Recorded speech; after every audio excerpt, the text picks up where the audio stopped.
remember when I first started the carnivore diet: meat, eggs, water, and nothing else.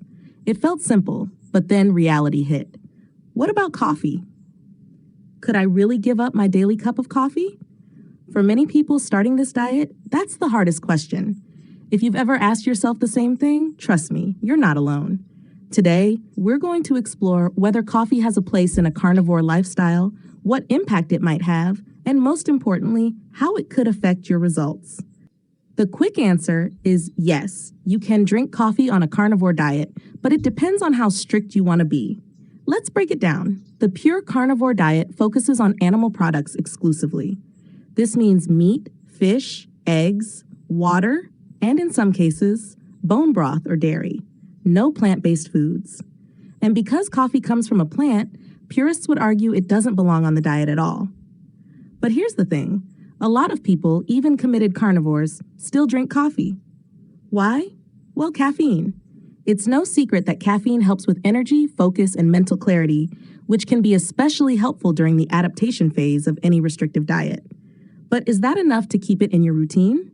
Let's talk about the pros and cons of coffee on carnivore. First, the pros. Caffeine can give you that quick boost, which might be helpful if you're cutting carbs and feel a bit sluggish at first.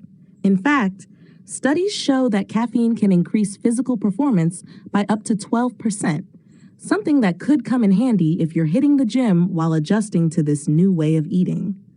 It can also improve your focus and attention, which might be helpful if you're balancing a busy schedule while trying to stay committed to your diet. But what about the cons? Here's where things get a bit trickier. Caffeine can increase cortisol levels, your body's main stress hormone.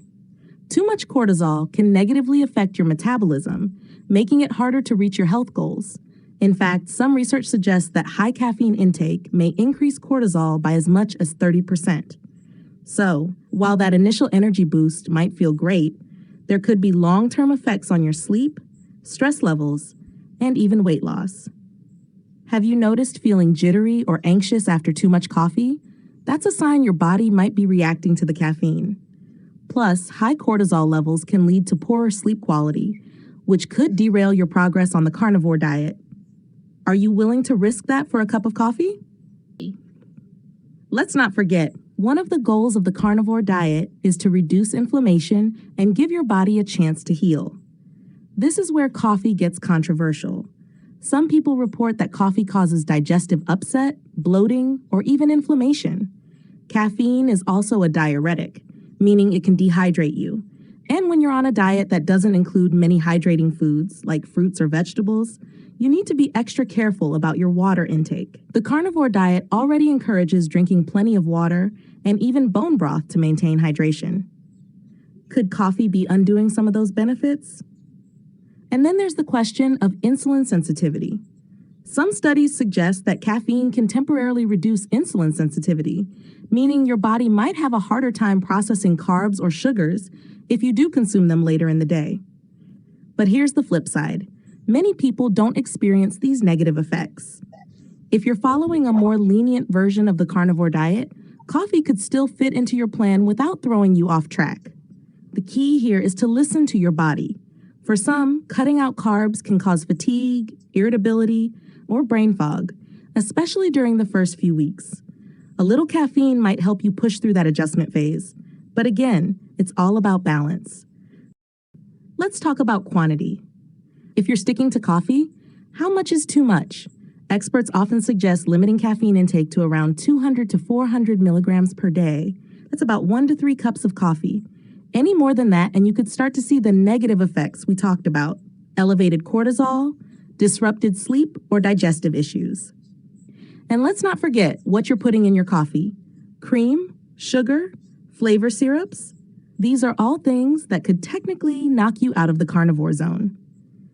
If you're going to drink coffee on this diet, it's best to keep it plain or use a small amount of heavy cream if dairy is allowed in your plan. Now, if you're following the strictest version of the carnivore diet, it's not just about cutting carbs. It's about resetting your entire system by focusing exclusively on animal-based products. That means giving up coffee entirely might give you the best results. Are you ready to take that step?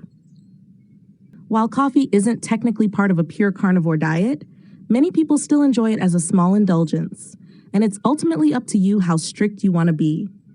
If coffee helps you feel more focused and energized without negative side effects, it might fit into your version of carnivore. But if you're aiming for full metabolic healing or strict adherence to the principles of the diet, it could be worth skipping that cup of joe. So, where do you stand?